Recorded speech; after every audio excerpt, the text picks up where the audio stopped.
All right. Hello, everybody. Yeah, we're just getting started. I was just trying to sort out some people were having some problems with the link for the handouts, and I believe I've got that fixed up.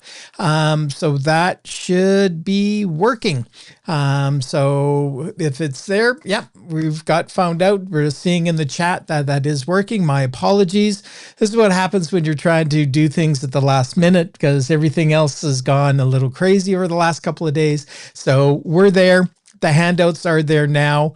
The handouts were not in an email. The handouts are always on on the initial welcome email that you got, as well as an update email that I believe we sent last week, had the link to the webpage on the CanBoat Nanaimo site. It's a hidden webpage, so you won't find it. It's password protected. We sent the password around, and that's where you've got all the links to that. I'll try to pull that up as we're going along to sort of bring that in. Can everybody hear me okay? I see some people commenting that they've got no sound and no vision. They may have come in just a little bit late, so they may be seeing the earlier part. Can I just get a thumbs up if everybody's hearing me okay?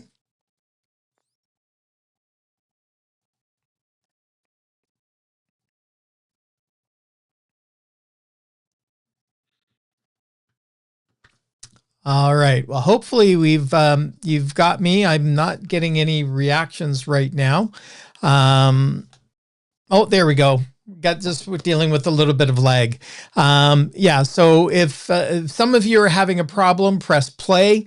This happens if you come in a little bit where things are. As long as everything's on the go now, that's what matters. So let's get started with a few updates and things that happened from, with some of the information that we presented last week, as well as a couple of key things just to sort of bring things into play. So let's take a look where do we got here? There we go. It's been one of those days. All right. So where we're going to go today is to really taking a look a little bit of what's happening with regards to the electronic planning, a little bit more, taking a look at a couple of different navigation apps similar to Orca and Navionics, like we took a look at last week, taking a look at Aqua Map and Savvy Navi, as well as several other apps that you may have that you may utilize, or at least I utilize a lot when I'm doing my planning and my preparations. And what we're really going to try to do is just sort of do a brief introduction to show you some of the differences between the different apps that are there and the different tools.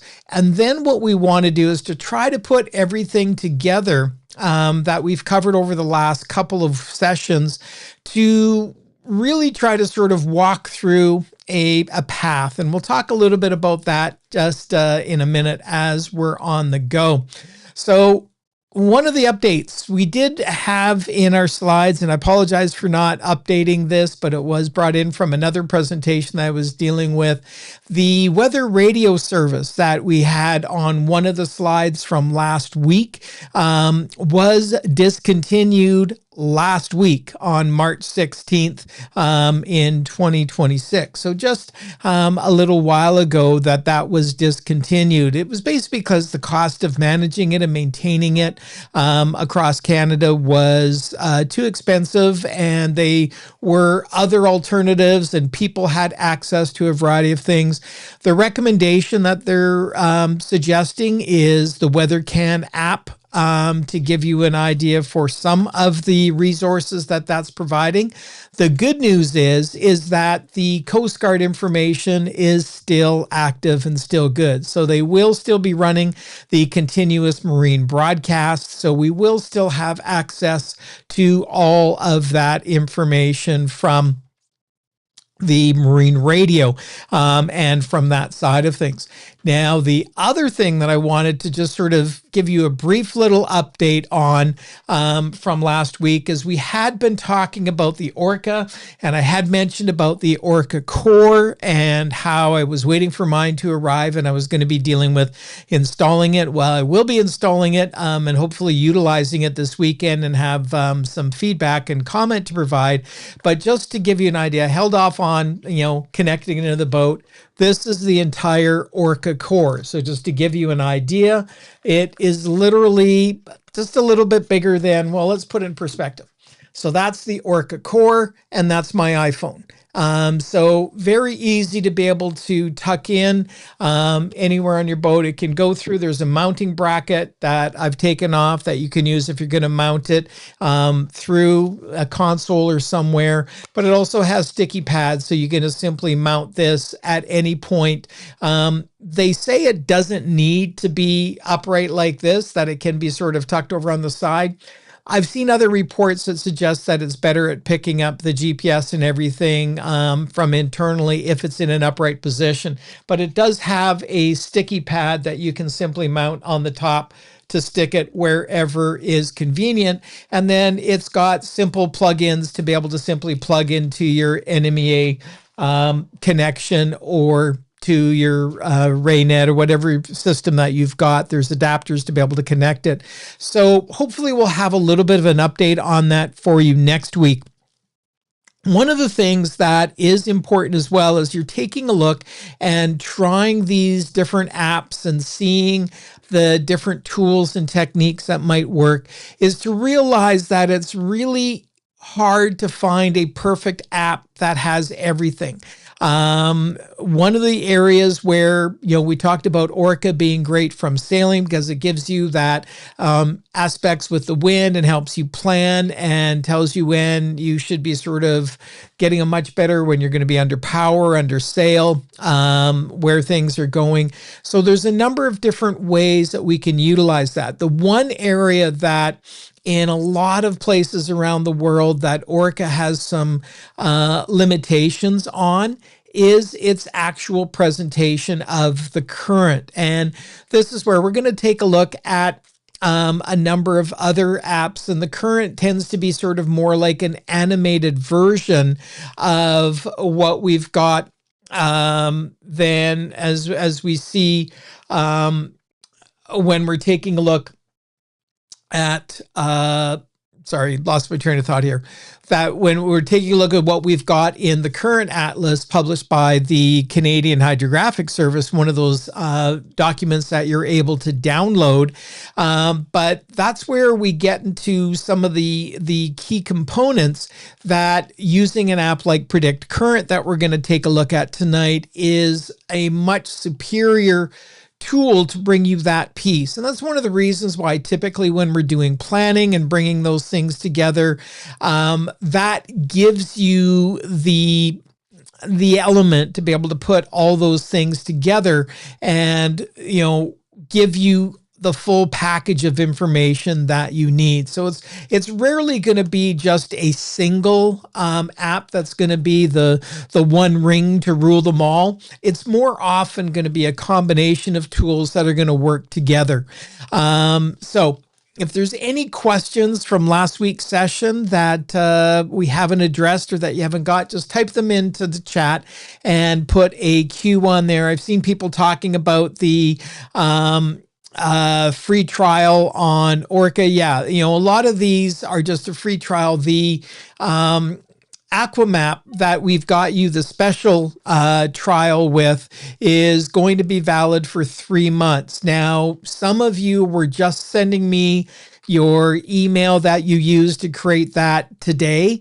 Unfortunately, I did not have time to be able to put that because remember, once you send me that email, I've got to put that into a registration form and then send that away to Aqua Map, and then they've got to go through, find your account within Aqua Map, and then add the additional tools and features with that. So those of you that had not sent me your email that you used to create your GC account on Aqua Map, or if you haven't done so yet, please do so as soon as possible, because every few days I compile all of those email addresses that have been sent to me and submit a new application. There have been a couple of issues where Aqua Map has been having challenges to find some of your accounts. And I will try to sort of reach out to those of you that does come up. You should, for the most of you that had sent me your email address that you used, that had created a GAC account or a free trial account on Aqua Map, you would have found that you've had the master account added and the full charts for North America. And I believe that they're doing those for like a 3-month time period is what I've put in, that you will have access to that. But then again, if you do decide that Aqua Map is going to be the solution that's going to work for you, remember when we took a look at the pricing of Aqua Map was very, very low compared to a lot of the other ones that are out there, particularly if you're a CanBoat member, because there is the CanBoat discount that you get that brings that pricing down even further. So just sort of always make sure that you're taking a look at that. Now, we are going to be working on some video tutorials, and even specifically some that are down, working on how we connect all of this information that we've got in our apps into our chart plotters. I'll be able to demonstrate using my Ray Marine. I don't have any other ones on my boat, so I'll only be able to sort of demonstrate the process for connecting some of that. And I might be able to get some of those shot this weekend when I'm out on the boat, but we'll see. Hopefully that'll be there.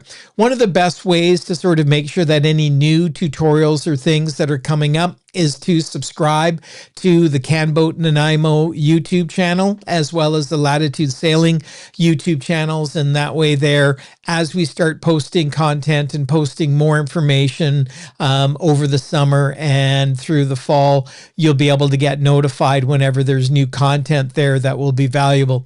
We will also be updating the information on the website that we have, and I will send another note about that website and the password once we're done the session. So those of you that have not made note of that, because that's where you're going to get the links to all the sessions, the handouts, the links to free trials, a bunch of YouTube tutorial videos for the different apps and things that are there that will be quite valuable for you as you go. So as we mentioned, tonight we're taking a look at continuing our electronic planning, but there's a couple of little things. So we're going to be focusing on Aqua Map, Savvy Navi, and then taking a look at some of the mobile apps that I use. And again, one of the things that's really important is there's a lot of different tools out there, whether we're talking about apps for wind, current, apps for navigation. The key is that you find one that's going to work for you, and you use it in concert with your particular vessel and with your updated paper charts that you've got to make your life easy. Depending upon the area where you're going to be in, and again, powerboat, sailboat, those are things that are going to impact what may be the best. And then what we'll probably do for the last half of the session is take a look at putting all together. And what we'll do today is take a look at going through the whole process from the pre-dive planning to the daily planning, taking a look at the Gulf Islands trip. And I have made sure that the daily plan that we've uploaded onto this week's preparations is unlocked and does have it was form fillable, but I had it password protected. I apologize for that. The new one is unlocked, so it is able to be changed and edited, and it is form fillable as a PDF. And we'll take a look at working through that as we go through tonight's session. So next week, we're going to be incorporating paper charts into the planning and talking about how to connect it all with our chart plotter, hopefully with some video tutorials that I've shot on the boat. And we're going to do that integrated passage planning, but we're going to take a look at a couple of, more challenging passages than just simply heading down to the Gulf Islands from Nanaimo through Dodd. We're going to take a look at a Campbell River departure and heading up through Seymour Narrows and then working our way along through Blind Channel and then coming back down through the Ucanta Rapids Circuit and working our way along and sort of seeing how when we're dealing with different currents and different tides and much stronger passes such as Seymour Narrows, we'll take a look at some of the ways to bring all that together and why we do all this planning as we're taking a look. Now, we've talked a lot about the fact that you need to make sure that you've got your charts updated and that you've got all the right up-to-date documents on board your boat and the legal requirements for that.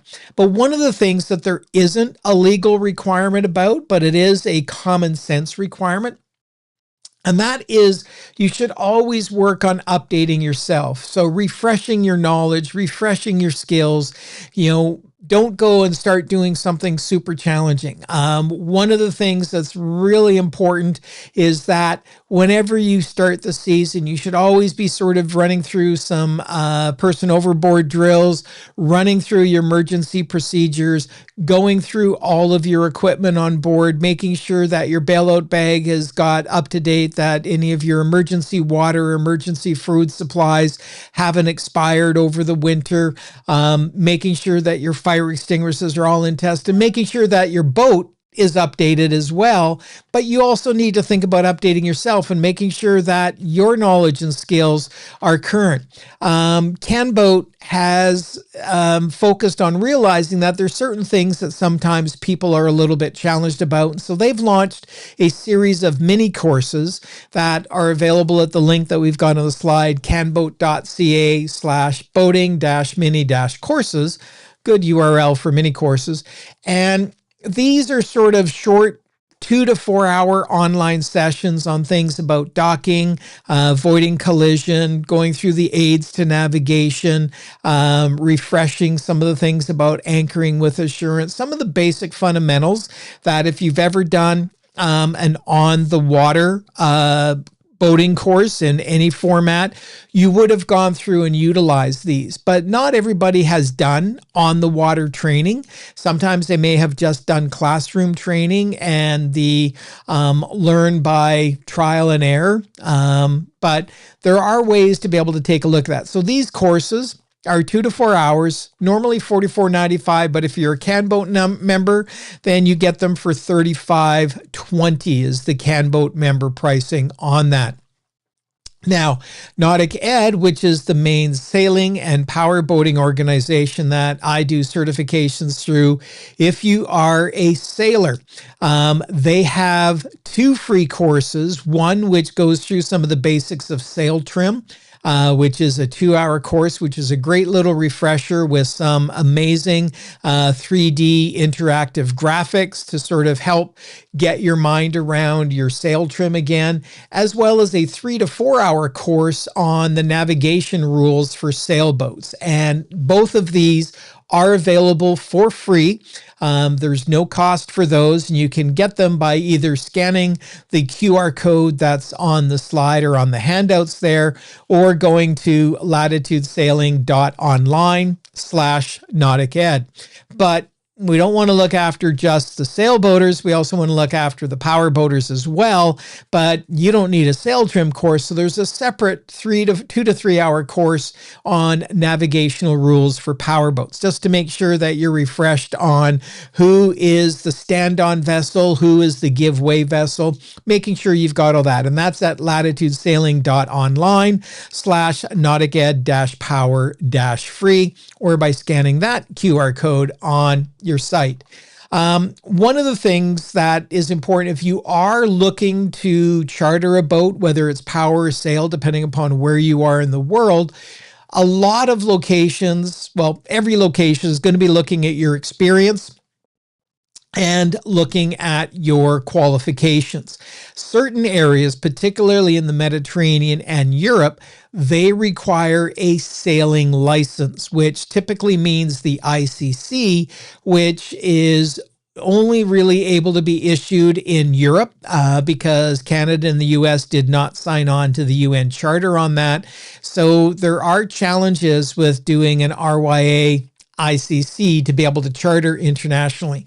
And that's where Nautic Ed does have their SLC, both sail and power, as an option, which is the only program that you can do that's a North American-based program that is recognized by all of the charter companies in the world, and particularly in the Mediterranean, meeting the licensing requirements for that. So one of the things to bear in mind is if you are going to be taking a look at chartering somewhere around the world, there are a number of countries that do require a formal sailing license. The SLC has requirements for the number of days that you're in command, a certain number of boats, requires a written test, requires an on-the-water evaluation, but that can be completed in a single day. There's no requirement that you have to go through 2 weeks of courses or 3 weeks of courses to get to it. If you are experienced, have the knowledge and the skills, you can get there, but that gives you the ability to charter when you're underway. So that bit aside about getting yourself updated, making sure you're ready to go, is we want to talk a little bit about Aqua Map and Savvy Navi, which are two other tools that we can use for navigation. Remember, Aqua Map is the one that you're getting the ability to get the full 3-month charts, master plan, all of the advanced tools and resources that they've got, which can really sort of give you, an early start of the season to get a good comparison to that and any other tool that you may be using, such as Garmin Boating, which was Navionics, or anything on Open, CRN as you're going through. So what we want to do is to just sort of take a look at Aqua Map, just like we did, and do a little bit of an exploration as we go through. So let's just flip over here.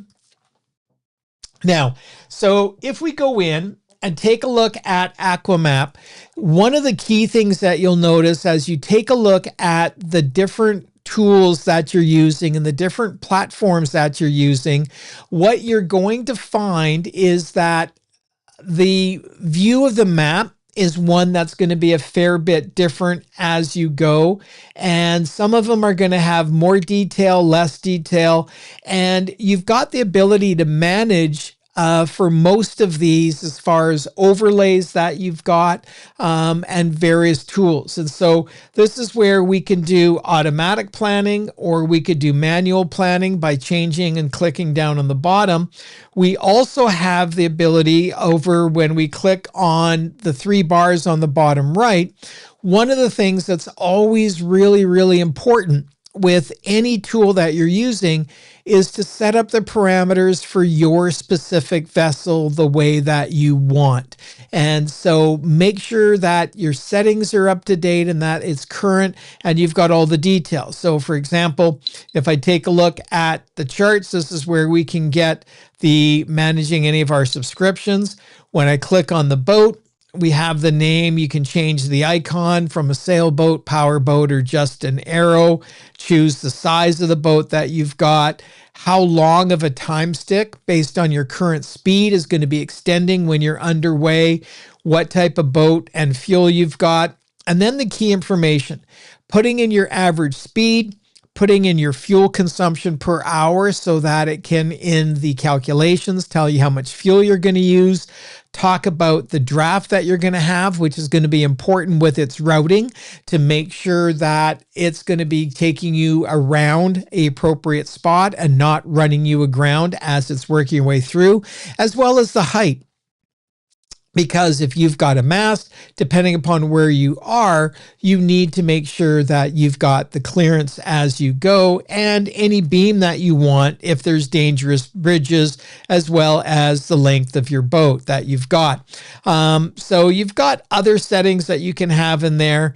Now, one of the other key things that you've got is you've got the ability, if you click on the little icons down in the bottom right, to have additional overlays put onto the charts. In this case, you can bring in the currents And so as we go, we're seeing the currents represented by arrows showing you what you've got for that particular time frame.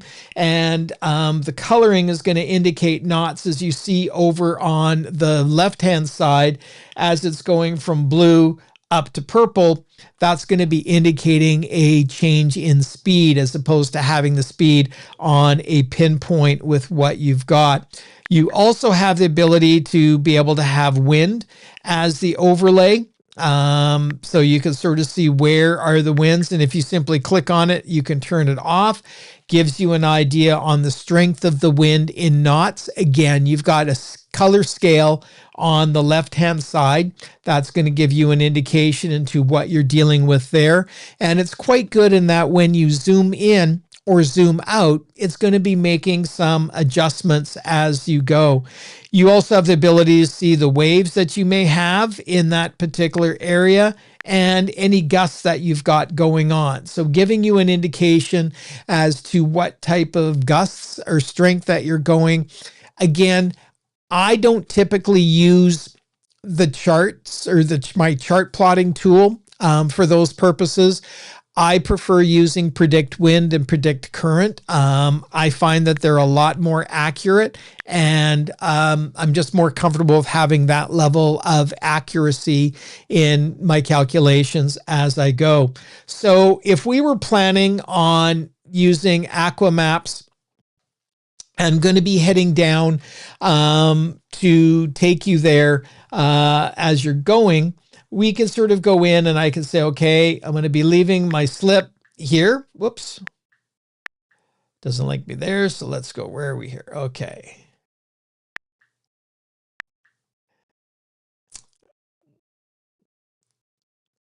All right. So let's move there and let's go over to Dodd. So if we just go and we find our way down and we say, okay, let's see what we've got happening over in Dodd. So I put the cursor there. So it's going to give us the planning. And as you see, it's giving us our routing, making sure it's avoiding the points as we go. And it's showing us up top in the screen that that's going to be a distance of 10.4 nautical miles. It's not going to be 2 hours. I don't know why it's got that. The speed must be different on that one. I'll have to take a look.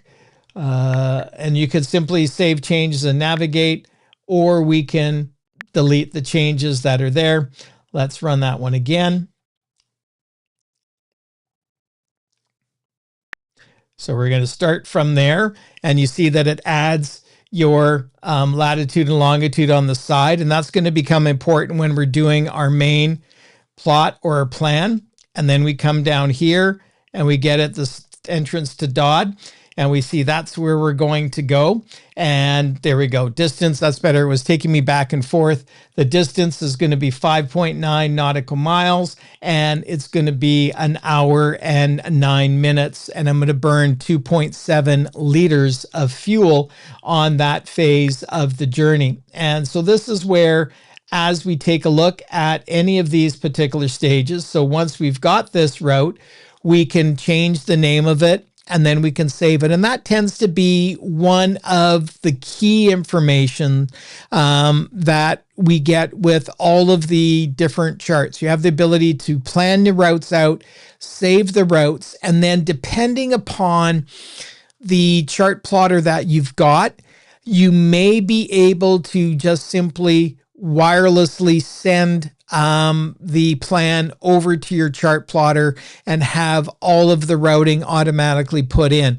So it was just a few months ago that there was an update that was done to Orca, and it was a big update that Ray Marine came out with as well, that allows you to just, whether you're working with your Ray Marine Axiom, you can plan everything on your Orca tablet or on your iPad using Orca, and you can then just send it and it shows up directly on your chart plotter with all of the details and all of the paths. So you don't have to manually put anything in as you're going. And so that's a key part to sort of help you from your planning side as you're working your way along. Now, you also have the ability to always make sure when you're starting to use any of these that you make sure that your charts are updated. Now, bear in mind, as we've mentioned, is these are not replacing your up-to-date paper charts to be legally compliant, but they are doing updates on a regular basis, and you want to make sure that the tool you're using is always going to be set up. And so we've had a question. Steve asked that if you set up the appropriate draft of your boat, can you set up a warning alert if you're getting closer to shallow water? Will the app also adapt to the live tide information as well? So yes to both, depending upon the particular tool. So some will be giving you and adjusting on the basis of the current tide information. If you've got live tide data on that particular tool that you're using, and most of them you can set alarms and set parameters for when you want an alarm. And so it really depends on the particular one as you're going. And Diane has reminded me that I was going to show how to fold them and store them properly. That is one of the tutorials. I will definitely make sure that that one's done before the end of the week and get that up to date so that you can have your charts in a nice, handy, organized manner. Thank you for reminding me on that, Diane. My apologies. It has been a little crazy. Now, one of the things that's also important is like if we take a look and we select one particular tile, I can then say I want to start, and it's taking a look, and as it brings it in, so that's going to be updated as we go. Now, one of the things that when you're looking at a particular chart, it depends on the degree of zooming in, the degree of detail that you're going to have. So for example, here, when we're taking a look at it at this zoom level, we're not seeing Whiskey Gulf. And so as we zoom in, we now see the Whiskey Gulf testing area. And so you need to make sure that particularly when you're going through areas such as Whiskey Gulf, that we're checking to make sure that if it is an active range, that we're staying outside of the parameters for that, so we're not getting into that area. And that's always one of the things whenever I'm planning a trip heading north from Nanaimo. If I'm going to be going across the strait over to Lund, or if I'm going to Princess Louise or whatever, I always do two plans or two contingency plans. I do the one where Whiskey Gulf is not active, and what's it going to take me? And then the other, if Whiskey Gulf is active and I have to detour around it and do the particular plan. So if we take a look, for example, and we get rid of that particular route, and we go and we say, okay, well, let's do a new route this time. Let's just go from Departure Bay. We're going to start from Departure Bay. So it put the first part in, and then we say, okay, well, let's go and let's head out, and we'll go out to past Snake Island. All right, don't want to just go to the ferry route. So we're going to go past Snake Island, and we would have gone around the other way maybe, and then we're going to head up over to this point here. And then as we go, we're working our way up. So we're going past Winchell's Islands. If we were going to go across, if we're just going to go up north, we might just head up through the Bolinas Channel. And you see there that it's going to cut us through in a safe passage as we go. And at any point in time, you can take a look and insert a waypoint along a current route that adds an additional spot as a checkpoint. And almost all tools also have the ability for you to make adjustments to a path or a waypoint or a stop that's there. So say we wanted to go further south. Instead, we could grab that particular point and we could say, I want to drag and bring that down to here. And it's going to put a little dog leg in there. So if the automated tool is taking you on a path or a journey or cutting you someplace where you'd feel better going around, you can always do that, and I can move that waypoint that I added in, and it automatically adjusts. Virtually all of the navigation tools, whether it's Navionics, Aqua Map, SavvyNavi, Orca, they all have that ability to make adjustments to the path that you've got by either adding a waypoint midstream or adjusting a waypoint or moving something along the way to get yourself into a particular path or a different direction that you want to go. And if there is a waypoint that you're like, well, I don't really want to do that one, you can just simply either, when you're clicking on it, if we've got the waypoint clicked, we can simply click the red trash can here in Aqua Map, or we can go over, you'll notice that on the left-hand side, that waypoint is going to be highlighted in blue, so we can see it a little clearer. If we could go back to this one, it changes. If I wanted to get rid of that as a waypoint, I could simply hit the garbage can over on that side, and that waypoint's gone. And so this way here, it gives you the ability to lay out a particular plan, see what your time and distance is going to be, and what your fuel consumption is on the basis of the data that you have put in to the app as you're going. Now, one of the things that's also important is the level of detail that you may have as you're coming into harbor. Now, almost all of the navigation tools are also going to have options so that when you touch on a particular icon, it will give you the details. So this is where it gives you, this is a buoy, special purpose general, it's white. If we take a look at this one, let me just get out of my route. Delete my route.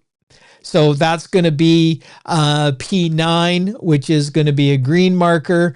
But the other thing that it shows you in this particular case, it's going to show you that from your current position to that marker, it's going to be a 130 degrees true and 5.1 nautical miles. So it gives you its latitude, longitude, but it's also going to show you the degrees true. And that's one of the things to be cognizant of in the settings. Some of the apps that you're using give you the ability to choose true or magnetic as the headings that are going to be showing on your charts, and your chart plotters, a lot of them will give you the ability to do that as well. So you need to make sure that you understand that whatever heading you're seeing and whatever direction that you're getting, you need to know for your particular tool and your settings on your chart plotter, are you dealing with true or are you dealing with magnetic? Because that's going to be the important one. All right. Because remember, true is what's going to be showing up on what you do when you're planning and doing your charts, which we'll be bringing in from the paper charts next week when we're taking a look at our magnetic.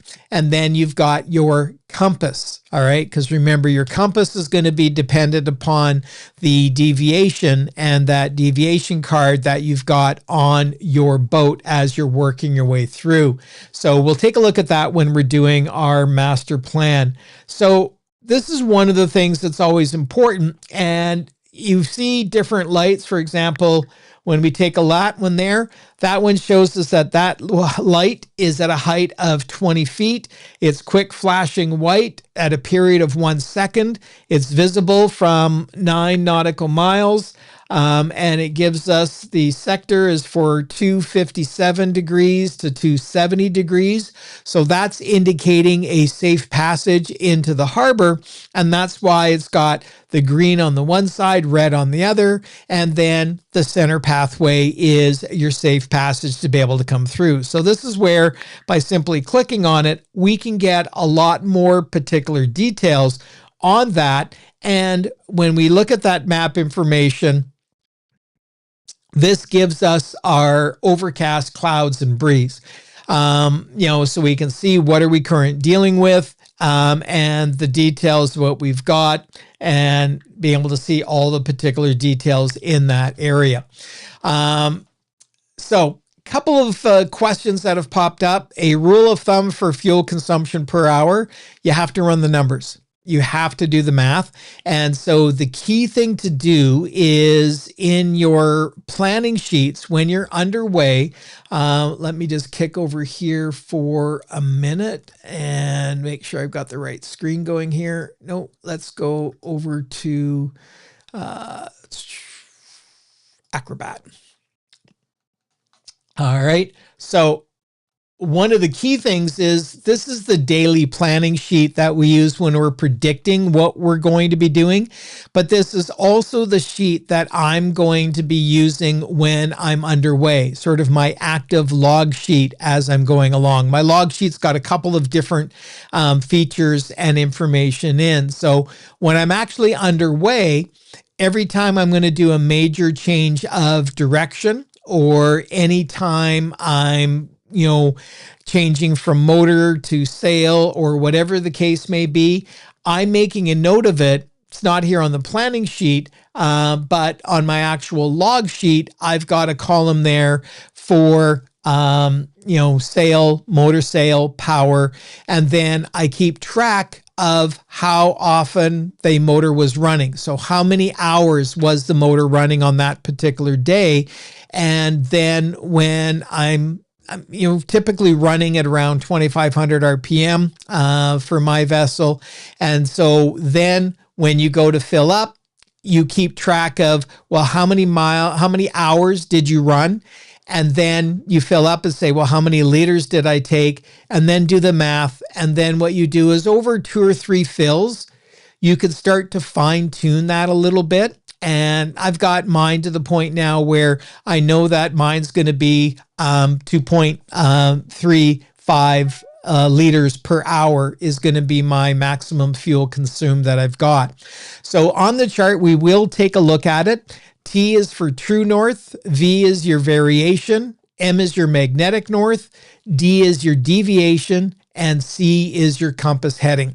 And so this is where the variation you're going to get from your paper charts, and we'll talk about that next week. Your true north is what you're going to have if you're finding your heading in your direction on your charts or from your app, if you're using the app set to true. Now, can anybody in the chat know why typically you're going to run true on your chart plotter or on that information? Because, anybody got any ideas of why we're not typically going to run magnetic, why we're going to run true on our chart plotter? Because what's the one piece of information the chart plotter may not have and may not make adjustments to? And that is what the current variation is. So this is where, when you're looking at your paper charts, we're going to be able to get our variation and know for that particular area, what is our variation going to be approximately on that particular day. One of the things that's really important is that when you're working with your paper charts, the variation to go from true to magnetic is going to be constantly adjusting, constantly working its way along. And this is not fixed. There's a great graphic that I've got that I'll post in the handouts that shows where magnetic north is actually heading to.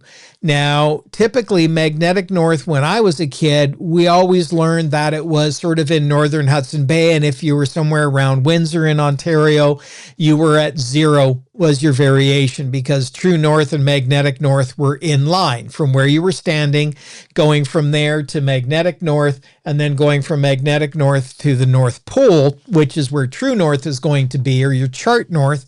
That's going to be in the same. But as you're moving to the side, where that magnetic north is, which is where your compass needles are going to point to, if they're not impacted by any deviation, that is going to be different.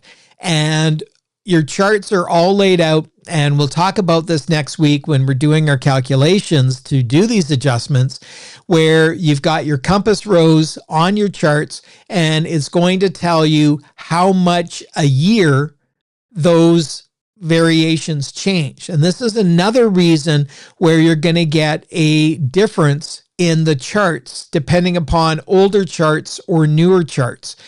What happens is that magnetic core of the Earth, there's really two molten cores inside the Earth, and these are working their way around and rotating. And the problems are things are cranking up. By about 2030, magnetic north is going to be over top of northern Russia. And so that's going to change the variation significantly. And so the pace of change has ramped up much, much faster than ever before. And so that's where, if you look at an older chart for a particular area, you might see the variation was 6 minutes per year. If you look at a newer chart, that variation might be 12 minutes per year. And so that can have a big difference in making your calculations between true to magnetic, is because that's not a fixed variable. That is constantly changing because the molten core of the Earth just keeps cranking around and moving as we move from one to the other. So that's where we want to make sure that we're keeping track of that as we go. But that's really the key, is to actually run with your vessel at a particular speed and know how much that fuel is going to consume, because that way there you can do your plan, particularly if you're doing a larger passage where you may not have access to fuel stations easy, or you may need to change your routing depending upon where you're going. So there's a lot of boats that might sort of tuck in to Blind Channel Resort, not necessarily to overnight there, but because it's a fuel stop for them. And their fuel station gets very, very busy as they're on the go. So depending upon what your vessel's consumption is, what your fuel tank is, how long it's going to last, those are all things that you need to incorporate into your planning as you're working your way along. So let's go back to the iPad. And what we want to do is to take a look at Savvy Navi. So Savvy Navi has been referred to as the Google Maps of navigation tools. And it's more expensive than Aqua Map, although there are discount codes that if you do a Nautic Ed navigation course, they've added a discount code onto it where instead of $189 a year for their full premium version that has all the bells and whistles, it is $151 for the year. And that gives you all of the weather forecasting, the tidal stream atlas, all of the details that you've got. It has a very different interface. I would encourage you to do sort of like a free trial. And so this is where, if we take a look at this interface here, if we're in a 3D mode, this allows us to sort of get a really cool view to see where we're coming out. If I'm coming out of Townsite Marina, so this is showing them what am I going to see. If this is me leaving the slip, I'm a little bit over a little bit, and then I'm coming up. So it's going to show me my pipeline markers. It's going to show me all of my channel markers that I've got. I can adjust my course or change the course as I'm going, or go to my next waypoint. So if I wanted to, let's cancel this particular path. So if I'm in Savvy Navi and I'm wanting to sort of take a look and say, okay, well, I'm going to do a plan, and I want to go here from Townsite Marina, and I want to go and I'm going to plot a route. And so I can either set that to be smart or manual, just like most of the other ones. And I can go through and say, okay, I want to go down and I want to go through dot. So I'm going to say, okay, I want to get to point number B, and it displays the information a little bit different. Right now I'm in my route section. So it shows me from A to B. It's going to be 5.5 nautical miles, approximately 118 degrees true. And I can say I want to plot the route. And it gives me my routing as to how it would recommend that I go through there. And that's taking a look at today, but I can also adjust that and put that to be where do I want to be. Now, as it goes through, as I'm adjusting it to a particular date and time, it's going to show me, because I've set in my parameters here, what is the minimum wind that I want for sail and what is the, the speed that I'm going to be doing. And this is where it does show that if it's going to be the green dotted line, it lets me know that I'm going to be going against the tide right now, because it's showing me the orange line there on the time. That's going to be under engine, not under sail. Whereas if we went back and if I cleared that particular side, that was when I'm on the routes tab here. If I choose to take a look at the weather, what it's doing is it's showing me for a particular spot what I've got, what is the weather that I'm dealing with. So in this case here, if I pull the weather up, it's showing me that's going to be 5 to 6 knots. And I can see that's at 7:50 p.m. There's no rain, gives me my air temperature and my wind gusts and speed that are there. And I can simply rotate along, and we can see as it's starting to pick up that if we get to 11:30 Tuesday morning, it's going to be cranking about 16 to 25 knots that are there. So if I wanted to see what the tides were going to be in that particular area, I could simply click on the tide aspect, and it's going to show me what is the tide going to be on that particular area and what's going to be low tide versus high tide, and being able to see where that is as it's going. So I can see what's going to be happening on those directions as we take a look. So if I go back and take a look at the weather, if I go back to my route and I say, I want to go from Townsite Marina. So if we go back here, click on Townsite, that's going to be my start point. And I say, I want to go to, Vancouver. All right. So maybe we want to go down here. Let's go to Cole Harbor Marina. I could say, I want to plot a route. And so it's going to give me the route that's going to go there.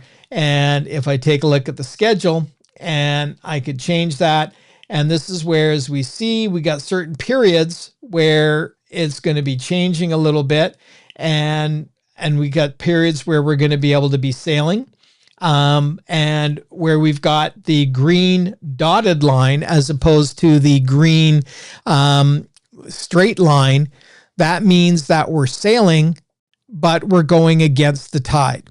And so that's where we've got an idea that, yeah, we're going to be sailing, but it knows what's going to be happening with the tides, because I've got the tide plan in this particular version of the app. And so it's letting me know that my progress is going to be a little bit slower in there as we go. And one of the key things as we're taking a look is it is giving us, very importantly, our CTS that we're seeing, which is our course to steer, is going to be a heading of 070 true for that particular leg. So right on the chart, basically like you would do is if you were plotting it out on a paper chart, it's going to be showing you exactly where you're going and what your headings are going to be, as we're happening. Here it's letting me know that our tide is going to be 0.2 knots. And that's where it's saying, okay, I want to be going this way, but because of the tide, it's making the adjustment for set and drift and saying I need to be steering on a heading of 070 if I'm going at that particular time, so that the tide, which is going to be moving me, in a different direction than the direction I'm traveling, will compensate for that. And so this is one of the things when you see tools that are taking tides into consideration and taking the impact of that, it's going to be a lot more accurate at providing you with a particular course to steer or a direction of where you're heading. And then as we take a look, if we take a look here, we've got a PE is a spar-shaped North Cardinal buoy. And so it's giving us the information so we can see what's going on with that. If we take a look here, we've got the super buoy shaped ocean data acquisition system flashing. And one of the things I really like about this particular app is what it does is it actually tells you and shows you visually what the flashing pattern is. If you're looking at a paper chart, it's going to tell you that that light is flashing, 5, 20, whatever. Unless you know what that looks like, when you click on the buoy here and you look at it, if you watch down in the bottom left-hand corner of the screen, you'll see the little black circle there. And if you watch just for a few minutes, there we go. We're seeing that it's flashing yellow. And there's the 5 flashes every 20 seconds. And it's going to, and that, so it gives you a visual representation of what that light's flash pattern is going to be. And so that's a feature that I have not seen on any other plotting tool other than Savvy Navi. So some of the little nuances and little details that Savvy Navi has is really, really cool. They do have 3 levels of the plan. The Explorer plan is only like $10 less than the Elite. And both of those have the ability that with the weather and the tides, I can put my plan into place and it will tell me what is going to be my best time to leave. So it will help me sort of plan to take advantage of the tides and currents as I'm working my way through. So again, it really comes down to personal preference as far as what type of tool that you're using.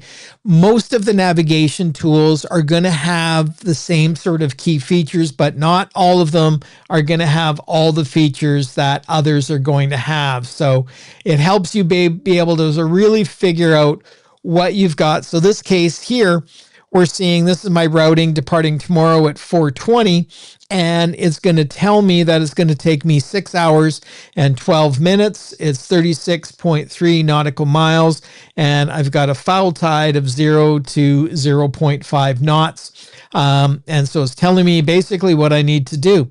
So as I take a look at the full plan, I can go through and I can go, well, what am I going to look like as I go? And so it's showing me my exact path. It's taking me out this way as we go.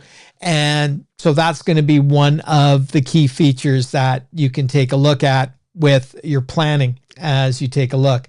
So when we go, the other options with all of these is when you click share, that's where I can share that marker that I've got. So when I'm looking at a particular plan, as I go through, if I click more, I can export that route into a format that I might be able to put into my particular charts, or I can simply plan a reverse route and it will say, okay, it's going to bring you back, but it may not take you on the exact same headings. It's not just a pure reciprocal because it's going to be taking a look at the time change. So if I go through here and shift the time, a little bit to go through, it's going to be making adjustments to my path and my turns that I'm making in order to navigate myself through. So there's lots of different options and tools that you've got available. When we're taking a look at our settings, You have the ability with Savvy Navi and most of the different apps to be able to choose what is the overlay that you want to have. So in this case, I've got the default overlay. If I was going to be using the chart at night, I could go in and have my night overlay.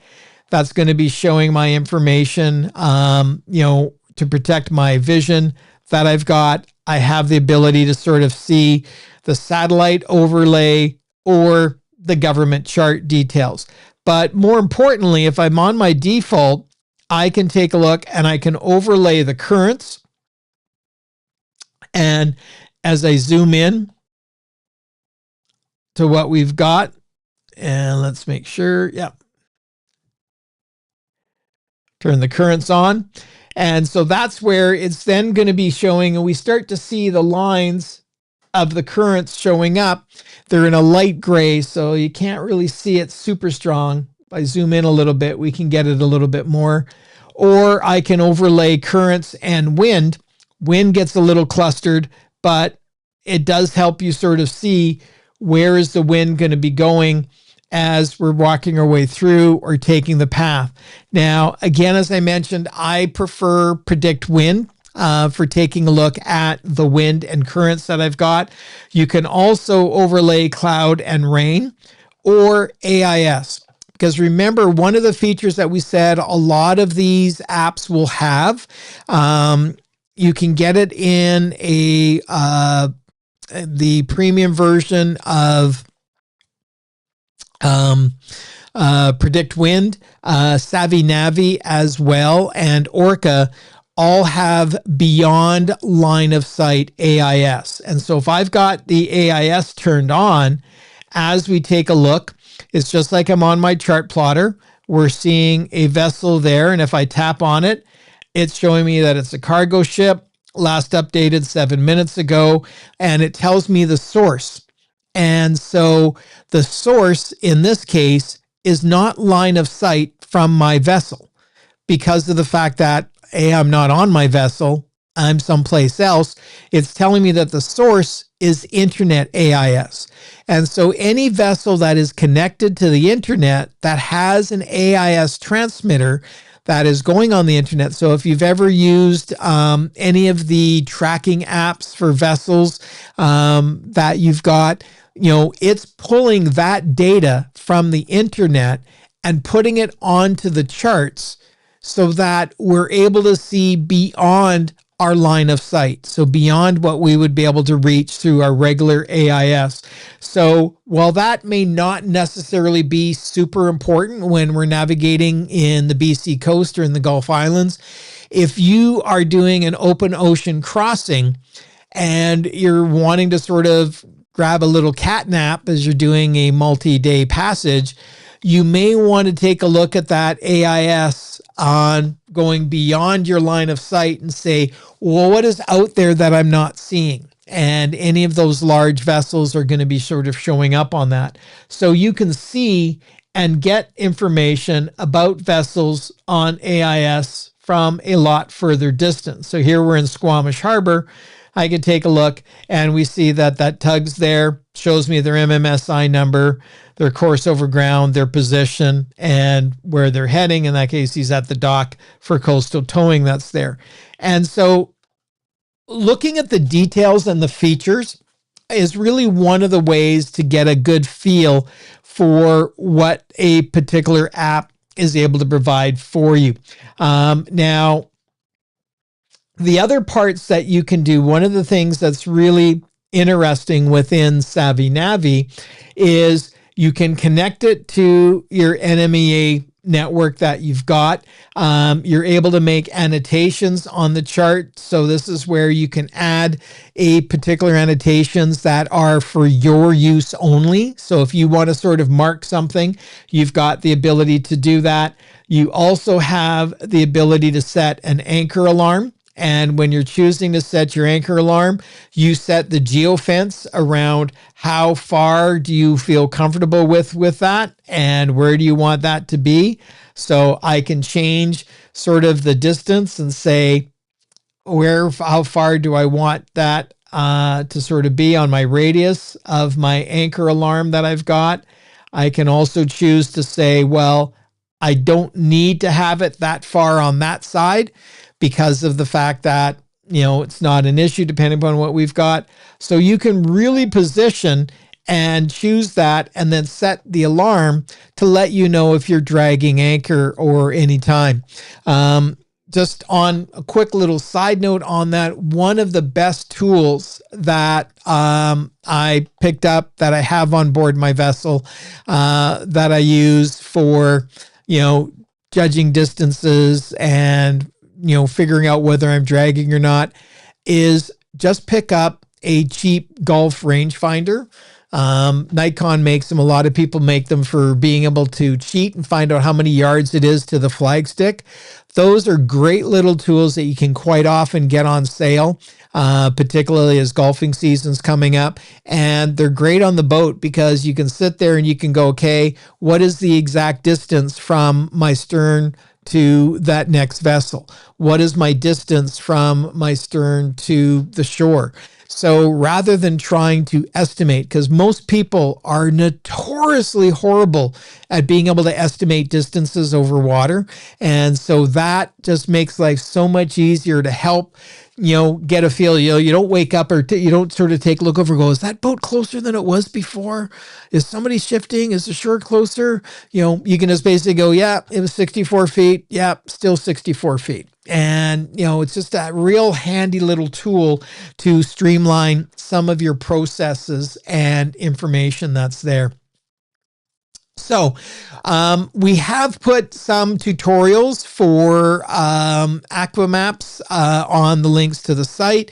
And we will put, and Savvy Nav, I believe I put those were on last week's as well. I'll double check. I may be able to put some more on there too. But what we want to do right now, is to take a look. And I saw the question about locating the best time. It varies depending on the apps. What I'm going to do is to do a couple of tutorials with each of the apps that I have that has that capability to show how to choose the best departure time. So that will be in a tutorial that we've got coming up. So what we want to do now is to just sort of give ourselves a little bit of a reminder of where we were on the pricing of these tools, just so that we've got the idea of what we're paying for. Because remember, if you're not paying for your annual subscription, then that may mean that your charts are not being updated and you're not getting the information that you need. So Garmin Boating, for the US and Canada charts, you're looking at $79.99 a year for your annual update, and that means that they're going to be updated. Orca, your offline charts are $219 a year, or if you want the premium app to be able to access the sail planning or some of the more advanced tools, you get a free 1 year if you buy the Orca Core. The Aqua Map, remember, this is the one that you've got the access to. The master subscription for the advanced tool is $25 US a year if you're not a CanBoat member, and your Canada and US charts are $15 US a year. So $40 US for the year for the master tool and all of your charts for US and Canada under Aqua Map. But if you're a CanBoat member, you're looking at about $30 US a year for CanBoat members to have the full master subscription and the charts that you've got the trial on right now. Savvy Navi, the basic version is free. So I would encourage you to download that and have an explore. The full app is $189 Canadian a year, but Nauticad has the 20% discount where when you do that, it gives it to you for $151.20, and it's not just for the first year, it's for all of the subsequent years that you maintain your subscription. It's going to be there. Now, the mobile apps is the next key thing, because there's a lot of apps that I use for different purposes. A couple we've already looked at, and we want to go through. So when we're taking a look and thinking about the mobile apps, if you're a sailboater, knowing what you've got as far as the wind and or current is going to be absolutely key. Now, depending upon the situation, some people prefer windy, some people prefer predict wind. I've used both extensively. Personally, for me, I prefer predict wind, but that's for me on my particular usage. I find predict wind to be typically quite accurate as far as what's happening. And it was actually interesting because a couple of years ago, my wife was on a cruise ship coming up the coast from California, and they had heard a broadcast from the captain, and my wife thought they were saying 50-knot winds, and my wife was getting a little bit concerned about what they were going to have as far as weather conditions. And so she sent me a text message, and she's like, can you go into, as she refers to it, your magic app, so that I could take a look and see what predict wind was saying they were going to be doing on their routing. And so I was able to give them a fairly accurate condition. Now, one of the things with predict wind is you're able to save a certain number of spots, and these spots are limited based on the tool that you're using, that you've got. So in this case, I've got a number of spots located. So if I take a look and say, I want to take a look at thetas to dot. And so as we're looking at that, don't want to go there. Let's go to where we're located. Ooh, isn't that funny? All right. So if we look at the daily briefing for thetas to dot, it's going to give you a summary about what you're going to be experiencing in that area. Personally, I never use the daily summary. I don't find that really sort of set. I then take a look at the tables. The tables are the part, to me, where the value comes in.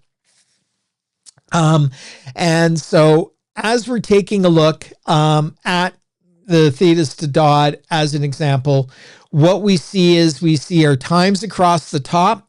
We then see our warnings that we may have. So there's a wind chill warning coming up and a fog warning possibly be there. And then we see the regular winds in the top line, and it's giving you a blue, meaning that it's probably not going to be the best sailing. Green is going to be awesome sailing. Yellow is going to be good racing. And then red's going to be, hold on to your hat. You better be reefing in a little bit because it's going to get a little bit nasty. And that's where we see our gusts that are showing up down below. And we see that it's gusting at 1600 or 1700 is going to be gusting at 36 knots. And then below that, we can see what's the rain going to be happening, how many millimeters per hour, possibility of lightning that we've got, UV index, all of the information. And then we've also got the details with regards to our waves. And it's giving us an indication of what is the direction of the waves, what's the size of the waves, and the spacing. And then we also have our tides showing up on the bottom.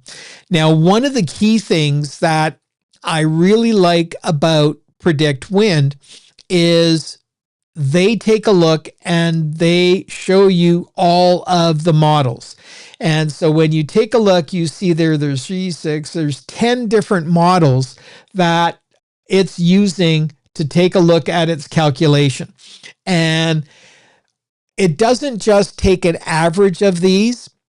It takes a look at the model's history for your particular area and which one of those models was a better predictor for those types of wind conditions in that area. And so one of the questions that Glenn has asked in the chat is, do any of the wind apps try to account for inflow, outflow influence? A lot of the local wind conditions may not be represented or present on the apps unless you're dealing with real-time wind or current. That's bringing in perhaps from other vessels that there may be there. But having an understanding and taking into account historical data is one of the ways that these apps can sort of say, well, this predictor tends to be a little bit better in this particular wind coming from this direction with these other variables that come into play. So it's quite complex in its planning and prediction. As far as which model I find on Predict Wind, I usually just go with their generic model as it comes up in the collapse view. Unless it's really, well, if I'm in a particular situation, I may take a look to try to sort of see which one's predicting a little bit better where I've got. But it gives you these models for everything, whether it's dealing with rain, wind gusts, speed. You've got the ability to expand out with that. And so I find that the table format to do a general planning tool tends to be the one that I use most frequently as you go.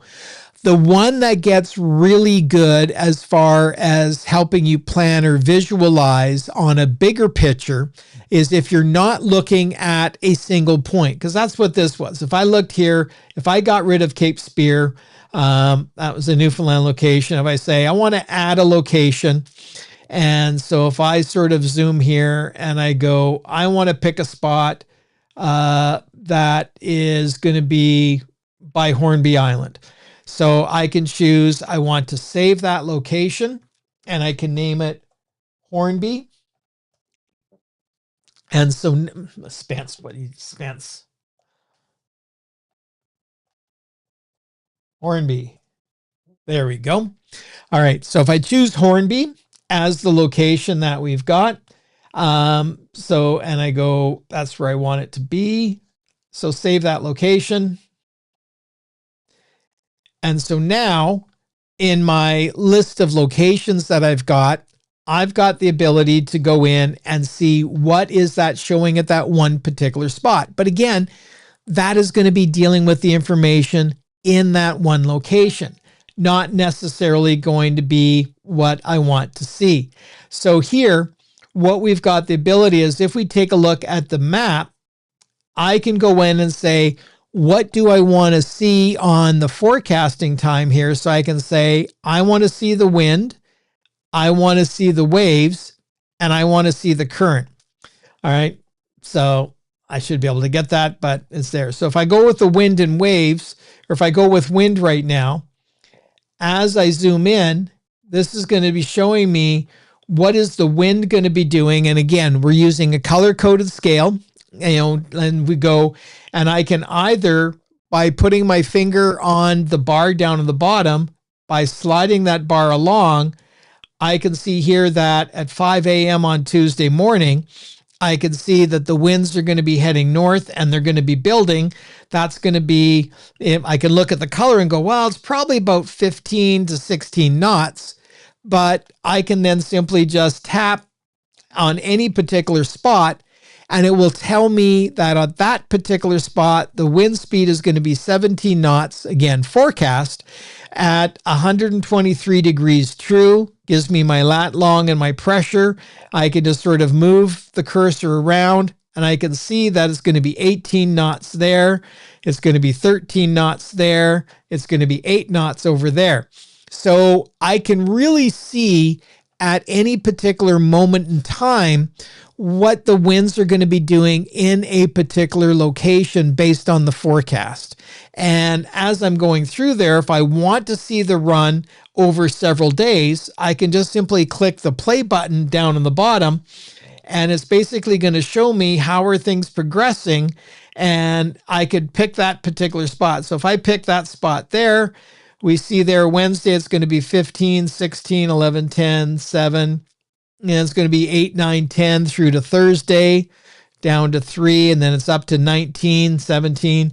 So I'm able to actually run a scenario and see over a particular time frame what's going to be happening with those winds. And this is very valuable with trying to plot where do I want to be. If I'm heading, if there's going to be winds that might be too strong outside, what are the winds I'm going to be dealing with if I cut through the middle there, or if I take a more closer pass. This is going to be giving us information, taking into account the land masses as well. So you see here, if you look at the wind over top of the land, because it's all disruptive, you're not getting that nice flow over the land as you've got the wind. It's quite sort of disheveled in those areas. But when we get out where we've got less obstructions, we're able to see that. And that's as we're taking a look at particular models. If I take a look at the PWG model, or the ECMWF, so we can choose what model we want. We also have the ability for what resolution are we looking at. So that's an 8 kilometer. If I'm looking bigger picture, if I'm going to be going offshore, I can take a look at a 50 kilometer, and I can also take a look at 100 kilometer range if I want to sort of see what's happening from all of that key things. I can have lightning turned on. I can change my animation speed. I can sort of choose do I want the display to be. So do I want it to be more like a weather chart, giving me indications, or do I want to be seeing the pattern and the flow? So it gives us the ability to really see what type of pattern we would want. So if I was going to be going across over to Vancouver, and I wanted to see what was going to be happening out there, what were the winds going to be doing. You can see there at midnight on Wednesday, the winds, I could be putting the spinnaker up and running straight downwind, and basically getting a really fast trip, 11 knots, not super fast, but I'm seeing the direction of the winds. Whereas if I take a look and say, if I go at 11 o'clock and I'm going across to Vancouver, I'm going to be probably on a beam reach because the winds are going to be coming straight on the beam as we're working right along. And so that becomes extremely valuable if we're taking a look like inside the Gulf Islands as an example. Let's find where we've got a bit more wind happening or wind protection. Yeah. So this is where we can see different patterns that are showing up depending upon which side you're located. So we're 6 knots over on that side of Salt Spring, and we're 12 knots over on that side because of the layout.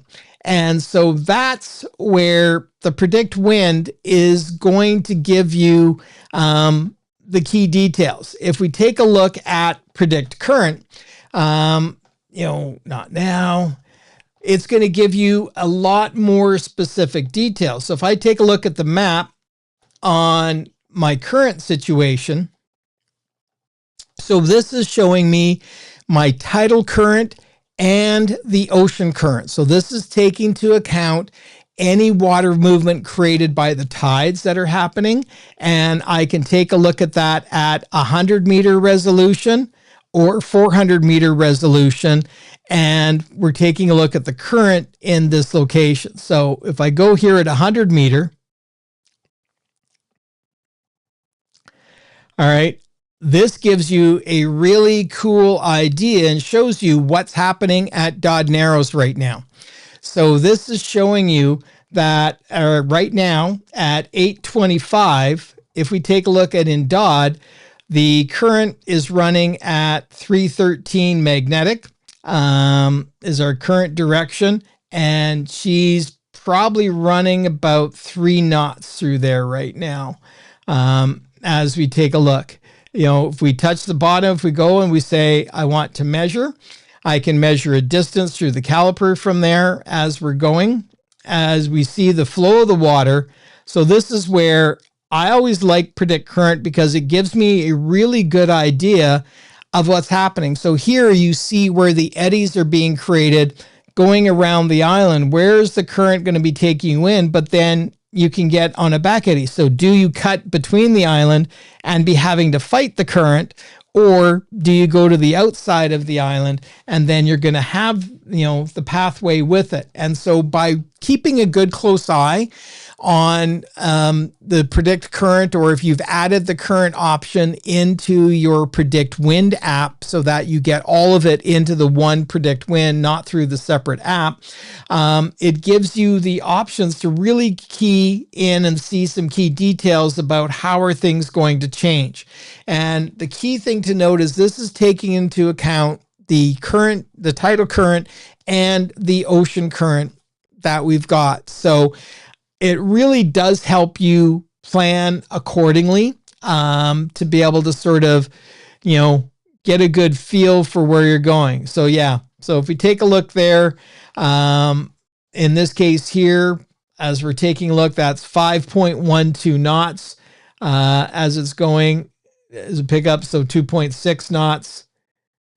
Yeah, so she's going to crank about 5 knots through there at 11:43 on Tuesday morning as we go.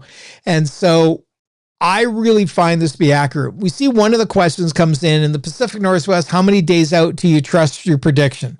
Days or hours? It's sort of like I'll run it and I'll take a look at it in advance, but I'm always checking it the night before, and I'm always checking it the morning of, because things change and things happen. Different weather patterns occur, different things go on.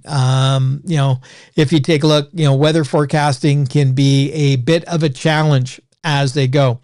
And so we also have table version for where we're looking at the current. And this gives us the current on an hour by hour basis at those locations. And this is an option to be able to sort of find where is that window for a 2-knot current, which is what I'm very comfortable with going through on my vessel. The other options that you've got is you've got Windy app, which gives you similar details in a slightly different format. Let me just zoom in here. And so if we take a look, and so with this, it's showing us the wind is going to be at the surface at that point. Okay, it's 2. All right. And we always have the ability to choose what is the layout and the format as we go and take a look at all of those particular details. And so I've just got very used to using the predict wind. I've had that for a little bit longer.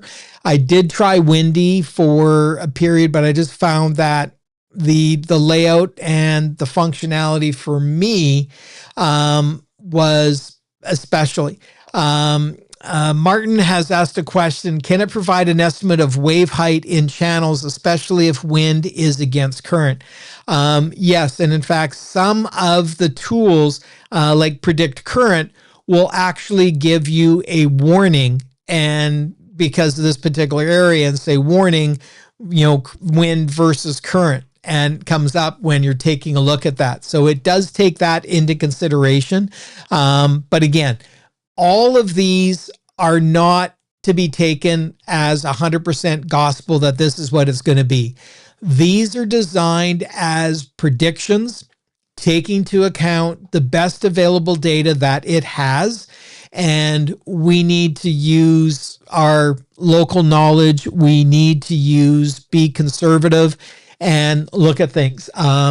It was a couple of years ago, I was coming down from the Discovery Islands, and we were going to stop in at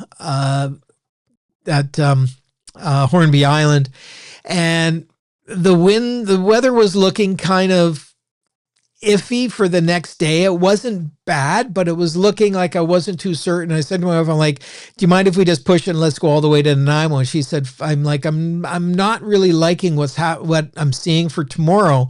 And we sort of went through there and as we were sort of working our way along, we got probably halfway to Nanaimo, and there was a security warning that came over on channel 16 saying that there was the next day that boats should stay in harbor because there was a significant water spout warning for the next day. And it was like, there was something in it that I couldn't tell what it was going to be, but I knew that there was something going on. And it was just, you have to make sure when you're doing your plans, you've always got a bailout to know if something goes to absolute hell, where are you going to be going? Depending upon the type of vessel that you've got, particularly if you've got a sailboat, if you are either by yourself. If I'm doing solo, I always have my jack lines out no matter what, even on a clear sunny day, to be on the safe side. If I'm with people and the winds are going to be cranking up, before I leave the dock or before I leave anchor, I put the jack lines out, I put the harnesses on. You prepare for the worst case scenario and hope you don't have to deal with it. Glenn made a comment about how he uses the observation page on Predict Wind prior to departure. And yeah, so what Glenn's talking about is, let me see if I can pop that up here quickly. If I go back to Predict Wind. So if we go here, there's a couple of different options under observations. We can take a look at lightning. But if we take a look at observations, as we zoom in, it can give us the particular data from a sensor reading and show us exactly what we've got and show us what's the wind speed that it's showing and what's the wind direction, the pressure and the temperature and the humidity. So it's using all of the weather boys that are out there that are collecting data, and it allows you to sort of gain access to that and see a lot more specific information depending upon where you're going to be going and what you're going to be doing. So it can be quite useful, and you can see that in a table, and it shows you all the different buoy locations, or you can take a look at it in a map, or you can look at it in a graph, which gets way too cluttered. I tend to use the map. I'm assuming that Glenn uses that one as well, as we go. So these are the types of things that you're going to want to be taking a look at before, during, and after. Now, what I want to do is to just take the last 30 minutes and go through a couple of key things that we had sort of talked about before. I'm not going to go in and go right back to figuring out what charts that you need. What I want to do is to take a look at the daily planning sheet to see how we would incorporate our plan to what we were going to be doing using some of the tools that we have. So let me just take a look here for a sec. If I go here, yep.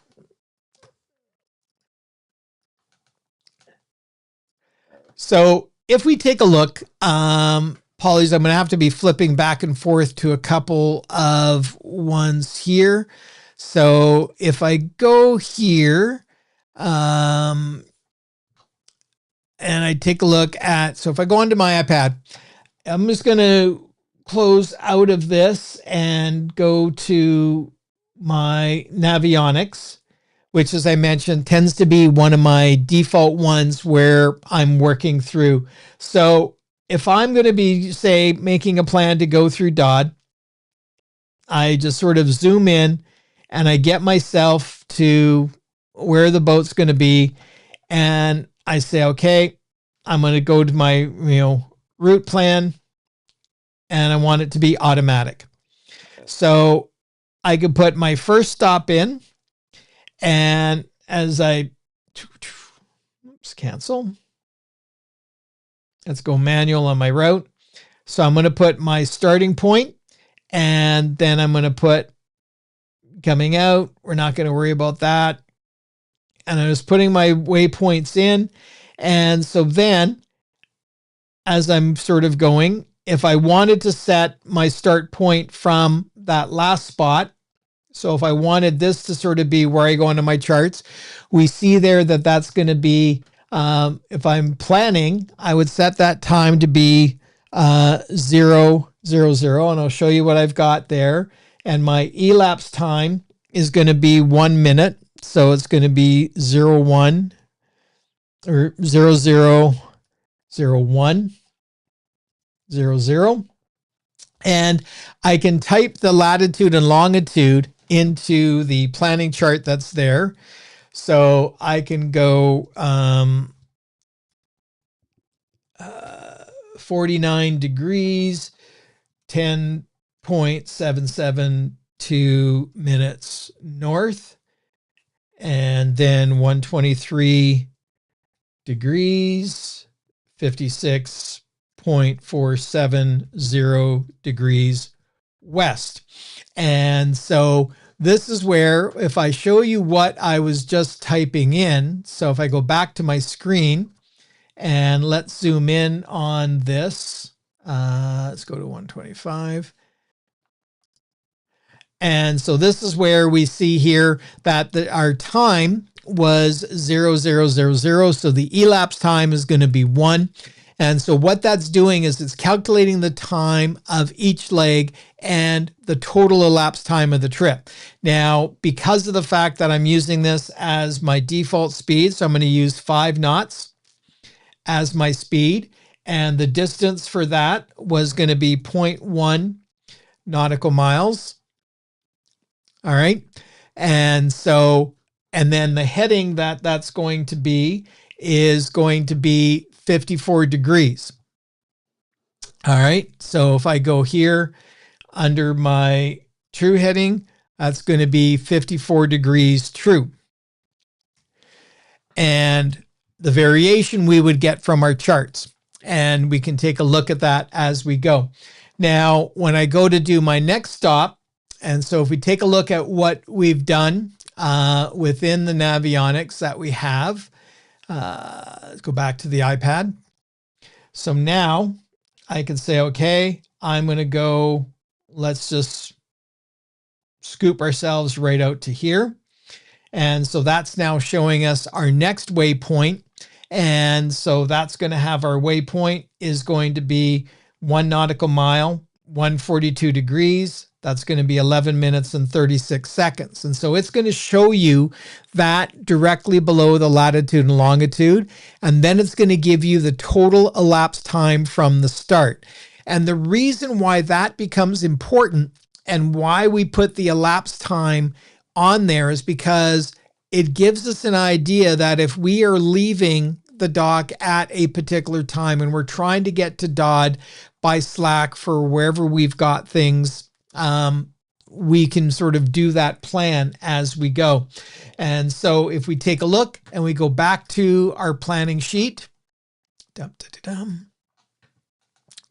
and so now in our planning sheet, the time for this second leg is going to be 11 minutes, or sorry, we'll go 0 hours, 11 minutes and 36 seconds.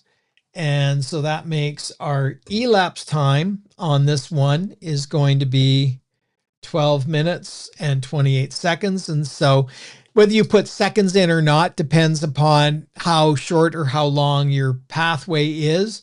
And then I go to my position, in this case, 49 degrees, 9.998 minutes north, and then 123 degrees, 55.560 minutes west. And my speed is what it's all planned out there. And the distance that's going to be is that's going to be 1.0 nautical miles. And the heading of that is going to be 142 degrees true. And so this is where we're building all this out in advance. And then we're going to then, using our charts, figure out what our variation is for our particular location where we've got there, to be able to do the math to go from true to magnetic. And then once we've got our magnetic, we're then going to go to the deviation card that we have, where did my cursor go? That we have created for our boat, and then transfer that magnetic heading into a compass heading. So if we lose everything, we've got our plan. We know what our latitude and longitudes are. We know where we're going. Most of the time, if you've got remember we talked about the DSC radios. And I mentioned about having a handheld DSC radio as well as the one on your boat. If you lose all of the electronics on your boat and you have a DSC handheld VHF radio, you've got your latitude and longitude on your radio. It's also going to give you your speed over ground. It's also going to give you your heading. And so having a DSC VHF handheld radio is a great backup to the system. Or I've got an Apple Watch that has 2 GPSs in. It gives me my latitude and longitude, gives me my speed over ground. Garmin makes watches that you can use as that. So there's lots of ways to be able to have backups, to be able to, if you lose all of your electronics, but if you don't know where you're heading, what your headings need to be as you're moving from one latitude, longitude to another latitude, longitude, if you haven't done the plan in advance and have this detailed and say, well, this is where I'm going. If I maintain a speed of 5 knots, then I'm going to be, at about 10 minutes, I'm going to be at this location, and then I'm going to need to turn to this particular heading. By having this done on a plan in advance, and when I go and take my information out onto the cockpit for the day when I'm going to be underway, what I'll be doing is I'll bring this out with me and have that all connected in, and this will be my backup, but then I'll be filling in what I've actually done as I'm working my way along. And my actual planning sheet, let me pull that up just so you can see. Give me 30 seconds.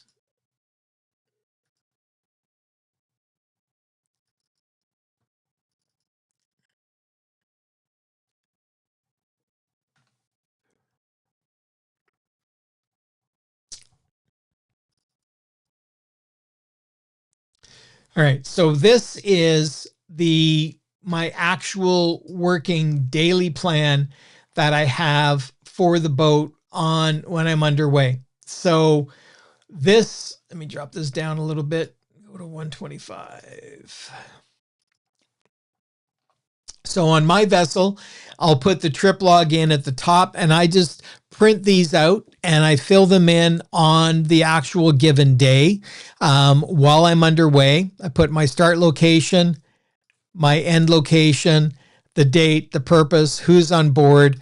I have my starting engine hours, my ending engine hours, my fuel start, my fuel end, my water start and finish for my bow tank, my water start and finish for my port tank, my black water start and finish, my propane start and finish, the weather forecast on departure and en route, and the change that was made.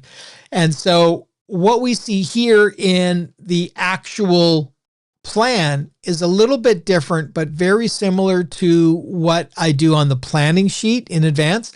But this is my recording data. So I'm recording my information onto this chart, if not every hour, every time I make a change in direction, or I'm going from motor to sail or motor sailing.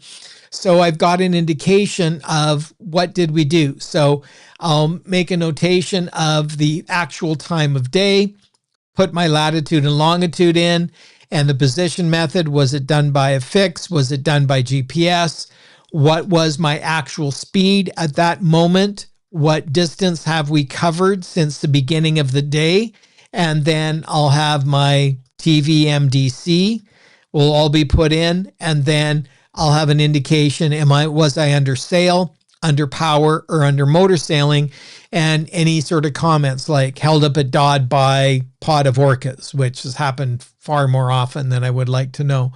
And so as we accumulate all of this, all of the times when we were under power, at the end of the sheet or at the end of the bottom sheet, I'm going to keep track of the total number of nautical miles I did that day, how many hours I was actually under motor that day, and then I'll do my estimate And you'll see here, because I've gone through and done the math and got it sort of calculated out, that I know that for me, running at around 2,500 RPMs, I'm going to do about 2.35 liters per hour. And that becomes important because I've got fairly accurate gauges that are giving me my fuel levels that I've got, not the analog gauge. I've got digital fuel gauges that are telling me how many liters I've got in my tank, but they may not be super duper accurate. So what I'm always doing is I'm always in my fuel start, I'm putting two numbers. I'm putting the estimated one that I've done with the 2.35, and then in brackets, I'm putting what is my instrument on board the boat showing me. So I've got a Victron system that I've got sensors on all of my tanks, including my propane tank, so I can see what levels are on all of that. Why that becomes important is when I go to fuel up, I know that I've got a 70-liter tank. So if I know how much fuel I've got left in that tank, I have a pretty good idea of how many liters I'm going to need. So it avoids me I don't have to worry about going trickle, trickle, trickle on the feed if I know I'm going to be putting 30, 40 liters in. I can just crank it up. And then as I start to get close, I get somebody calling me out in 5-liter intervals. And so as I start to get close to what I think I'm going to need, I can slow down on the fuel pumping and then listen to the pitch as the fuel's going in to the boat, so that as it starts to get closer to the top, I can stop the pump. And it just helps you be a lot more knowledgeable of where you've got. And when I take a look at that, if the amount of fuel that I took in was what I was expecting, then that's great. I mean, we're not talking spot on, but it's within a few liters. If it's a fair bit off, then I'll redo the math and say, okay, at this point, we ran the engine since we last filled up. The engine was run for a total of X number of hours. We used this much fuel. So then I calculate that to say, well, how many liters per hour was I using this time? And over 3 or 4 iterations, you're probably going to get pretty accurate at being able to project what was your actual fuel consumption as we go. And so that's one of the key things in doing your plans and putting all this information together and utilizing it. Now, next week, what we'll do is we'll try to get some specific details for some of the techniques that some of the comments that were asked. I'll go back and take a look at the comments for some of the things, such as for doing the planning on some of the apps that we were looking at. And we'll try to shoot a video showing moving the plan that you make in, for example, Navionics onto my Raymarine chart plotter, or moving it from the Orca app into my chart plotter and putting all that together. Now, as we mentioned, just one thing I did want to show is that if we take a look, we had one question there, and it's got me a little curious at the moment now as well. So if we take a look at predict current, and let's go to the maps. All right. I need to put a different direction in. So I will take a look at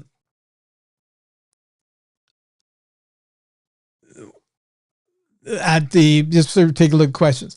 So one of the things is,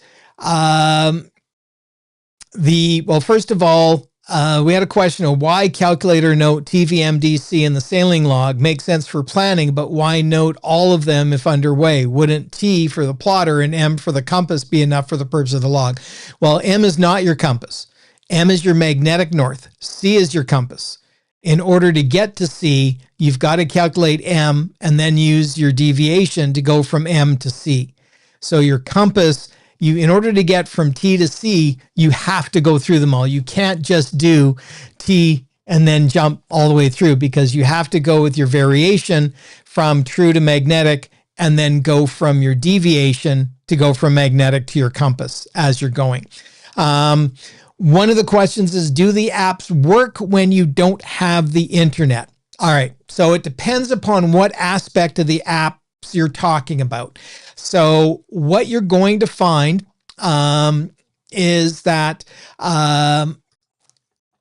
most of the apps will have a feature where you can download your charts for offline use, which means you don't have to be connected to the internet to be able to use your charts. If you have a device that has a GPS built into it, then it will still be giving you your location, but it may not be giving you access to everything from the internet. And so certain things such as your tides or currents or AIS that it may be bringing from the internet, it won't necessarily be able to provide that. So it depends upon what features of the app. And that's where one of the things that is making life a lot more user-friendly these days is the Starlink Mini has really changed things. I've had a Starlink system on my boat since almost day one, but the original one that I had was the original first Starlink, which was quite large. And even though I had a good case, it was like a big, massive Pelican case that had everything sort of connected in. But with the Starlink Mini these days, you can have everything in a much smaller, more compact case. And depending if there's mounts that you can use to put them just on your rail of your boat, or depending upon what you've got, there's a company called Veritas Vans that makes an extremely heavy-duty weather case for the Starlink Mini that you can put either magnetic or suction cups on the bottom. But one of the things that's really interesting or really good about the Starlink Mini is there's a company called PeakDew, and what you can see here on the bottom is that is a rechargeable battery pack. And so that will give me about 6 hours of power running my Starlink. And so I can have that mounted. I can then charge it from a USB-C battery pack, or from my battery packs that I've got on board the vessel to be able to handle that. And that way there, I always have internet.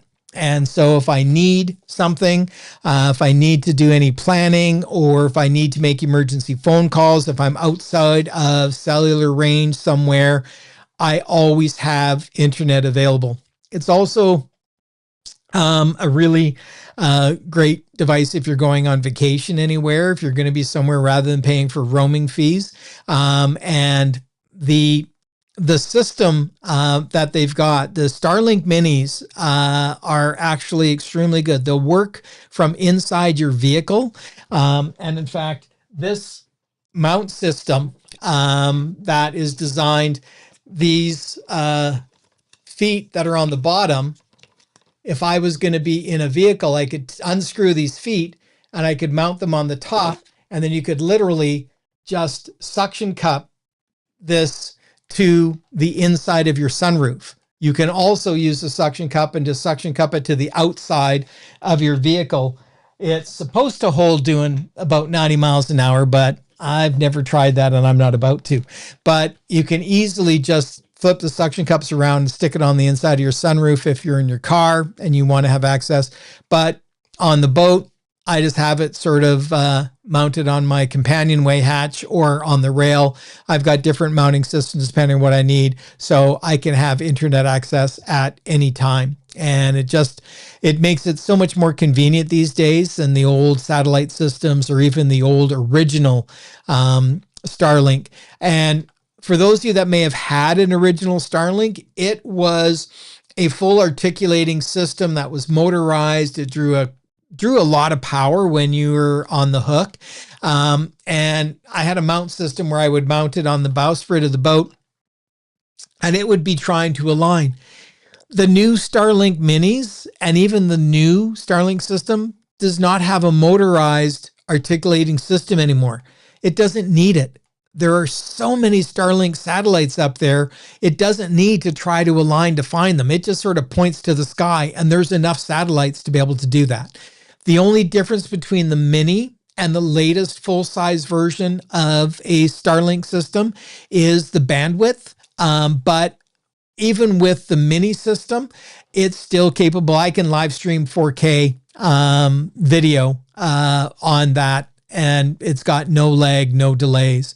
And so, the nice thing about it as well, from a tool for your navigation and your communication and your safety on board your vessel, is that if you get a system, you can turn it on and off. So as an example, if I go with an unlimited system, I think the price is about $170 a month or $180 a month. I haven't sort of checked and seen what it is. And that gives me unlimited bandwidth. When I turn it off, it goes into a standby mode for $5, which gives me, it still works, but it gives me limited bandwidth in that time frame. But it's able to be activated at any time. So the nice thing about that from the boating season is I'll typically, have it on the monthly plan from when I start on the boating season to the end of the season. And then I'll just pause it and put it down to the $5 a month maintenance plan and then restart it. One of the things that RV users have always had a problem if they had a roaming plan on their Starlink system was that a roaming plan will give priority to a fixed home satellite system. And so if you've got a fixed home satellite system that you're competing with, i.e. an RV park in the middle of town, that's going to be an issue.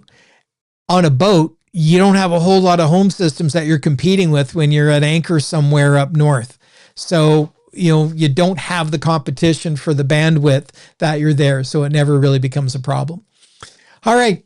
Well, that's where we're at for this evening. Thanks, everybody. If you do have any other questions, please just drop me an email and let me know, and we'll happily address any of those as we go. Next week, we're going to be sort of taking a look at how we incorporate our paper charts into our planning and bringing all that information together. And I will go through and take a look at the questions that there were in the comment section, and try to record some tutorials with the different apps as far as planning, and definitely doing it from the chart plotter. So thanks very much for joining us. And one last thing is I will send out that email with the link and the password to the website to everybody again, so that you can access the past recordings. Other than that, thanks again for joining us, folks, and we will see you next week.